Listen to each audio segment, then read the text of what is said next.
विद्यार्थी की सबसे बड़ी जरूरत क्या है? गलत उत्तर हुआ तो उठा बैठी करना पड़ेगा। विद्यार्थी की सबसे बड़ी जरूरत है उसकी पढ़ाई, उससे बढ़कर कुछ नहीं। पढ़ाई क्या होती है? पढ़ाई एजुकेशन। एजुकेशन क्या होता है? शिक्षा। अरे शिक्षा क्या होता है? शिक्षा पढ़ना होता है और क्या होता है। इस समाज को कुछ नहीं मालूम। जिस देश का विद्वान ही चूतिया हो, गांडू हो, नामर्द हो, मादर चौध हो, वो क्या बताएगा? अरे भोसड़ी वाले 1 लाख 1.5 लाख पाने वाला शिक्षक गांडू है, मादर चौध।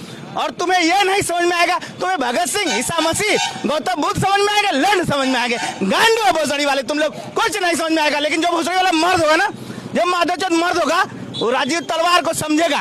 अबे तुम अमिताभ बच्चन और राजीव तलवार में अंतर नहीं समझ पा रहे मादर चौध, क्योंकि तुम गांडू हो और सिर्फ गांडू हो मादर चौध, गांडू हो मादर चौध, गांडू। अरे गांडू से बात नहीं करता। हट बेकार कर लैंग्वेज मत को समझे।